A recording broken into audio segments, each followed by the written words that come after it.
যেই বেটা এদেশে গায়ে হলুদ চালু করেছে ওর কথা বলছে।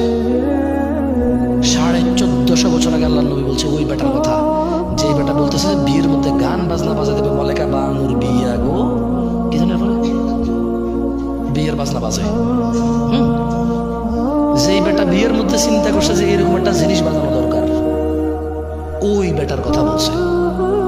যেই বেটা বলছে বিয়ের মধ্যে ছেলে পক্ষ মেয়ের বাড়িতে আসবে কুলা ধান হলিদ মরিচ নিয়া, যে বেড়িরে বিয়ে করবো ওই বেড়ি সহ ওই বেড়ির বোন যত আছে স্বাস্থ্য মামাতো আড়াতো পাড়াতো চাচাতো খালাতো ফুফাতো সব বেড়িরে ওই যে বেটা বিয়ে করবো ওই বেটার বন্ধু বান্ধব মিলা হলুদ লিখে দিবে। قال رسول الله صلى الله عليه وسلم من سن في الإسلام سنة حسنة, যে ব্যক্তি ইসলামে কোন নেক কাজ চালু করবে, এ আবার ভুল বুঝেন না, মন গড়া কোন একটা চালু করে দেওয়ার কথা বলতেছে না। মানে ইসলামে একটা আমল আছে, একটা সুন্নত আছে, একটা কাজ আছে যেটা আল্লাহ নবী সাল্লাল্লাহু আলাইহি ওয়াসাল্লাম দিয়ে গেছে, কিন্তু এই সমাজে ওই সুন্নতের প্রচলন নাই। এই সমাজে ওই মানে আল্লাহ নবী সাল্লাল্লাহু আলাইহি ওয়াসাল্লাম যে সুন্নতটা পালন করতো এটা যদি আমার সমাজে না থাকে, আমার কাছে যদি তথ্য আসে যে এরকম একটা সুন্নত আছে যেটা নেকি আছে মানুষের জন্য, আমি যদি এটা প্রচার করি, সেই সুন্নতের কথা বলতেছে, বুঝছেন না? বুঝুন নেই, নিজে নিজে বানানোর দরকার নেই। তো আল্লাহ নবী বলছে যে মান সান্না ফিল ইসলামি সুন্নাতান হাসানা, যে ব্যক্তি ইসলামে কোনো নেক প্রথা চালু করবে, ফালাহু আজরুহা ওয়া আজরু মান আমিলা বিহা বা'দাহ, সে যে লোকটা এই সুন্নতটা চালু করলো সে নেক কর্মের সওয়াব পাবে, এবং যেই ব্যক্তি এর থেকে শিখবে ও যা সওয়াব পাবে এও সমান সওয়াব পাবে, ওর থেকে কিছু কমবে না।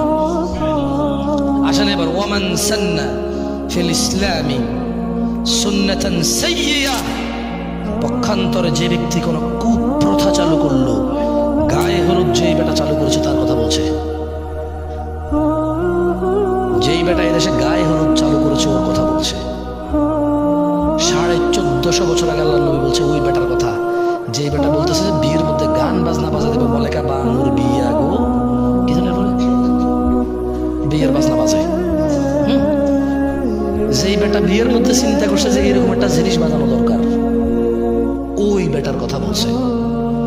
যেই বেটা বলছে বিয়ের মধ্যে ছেলে পক্ষ মেয়ের বাড়িতে আসবে কুলা ধান হলিদ মরিচ নিয়া, যে বেড়িরে বিয়ে করবো ওই বেড়ি সহ ওই বেড়ির বোন যত আছে স্বাস্থ্য মামাতো আড়াতো পাড়াতো চাচাতো খালাতো ফুফাতো সব বেড়িরে ওই যে বেটা বিয়ে করবো ওই বেটার বন্ধু বান্ধব মিলা হলুদ লিখে দিবে।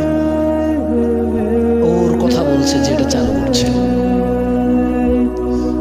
ওর কথা বলতেছে যে বলেছে রেস্টুরেন্টে গান বাজাইতে হবে তাইলে কাস্টমার টিকে থাকবে, ওই বেটার কথা বলছে।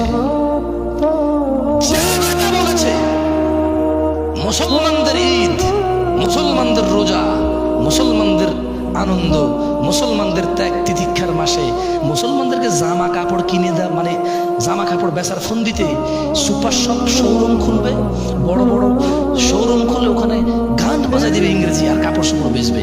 হ্যাঁ, মুসলিমরা পাগল হয়ে গেছে, সারা মাস রোজা রেখে জামা কাপড় কিনতে যায়, গান না শুনলে মুসলিমরা পাগল হয়ে যাবে, এদেরকে গান শোনাও, ভালো করে তোমার কাপড় চোপড়ের দোকানে গান বাজায় দাও, মৃদু সাউন্ডে ইংলিশে এভাবে ইংরেজিতে গাইবে, কিছু তোমার বুঝে আসবে না।